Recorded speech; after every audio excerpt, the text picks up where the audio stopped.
Before ta mo start mga angkol, ato ning introhan be.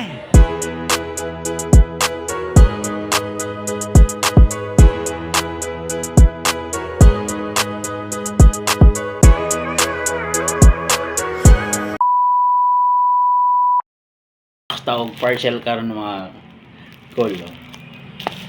Kini is camera tracking face ni siya mga angkol. Di akong gi-order. Para at least wala na magunit-gunit sa tong camera pag mag-vlog tagamay.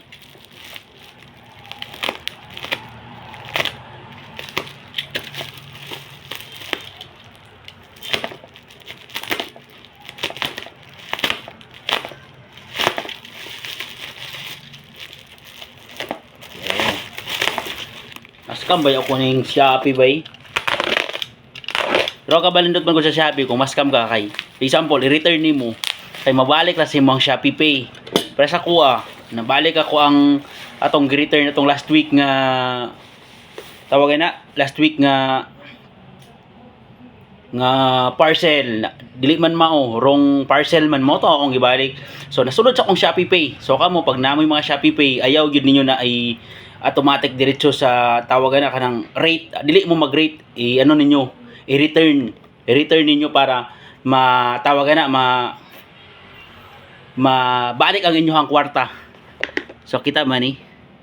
So camera tracking face ni siya mga angle oh nag-golder tani. Oh. So may na lang no kay para walay magulo sa tong pag-vlog.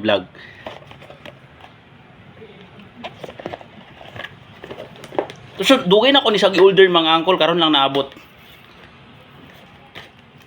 Wow! The moment of truth. Oh, dara. Wow, okay. So mga angkol yan oh. Mo na dayon na yung color mga angkol oh. Mo na yung dagway dayon.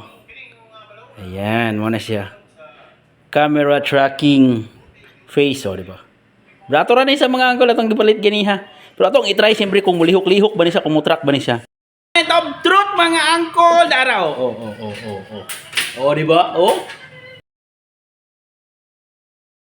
di ba? So, ana sa katibay mga angkol no. So, muna tang gipalit sa Shopee mga angkol. Gusto mo mag-order, no? Dili na tayo promote siyempre. Gusto mo mag-order, i-search lang ni ninyo. Di ba mga angkol? No? Brato ra ni mga angkol, mga almost na sa mga 700 kapin. So, ganahan mo magpalit, no? So, ato lang i-try kung okay ba. Pero, siyempre, legit man mga angkol. So, palit mo.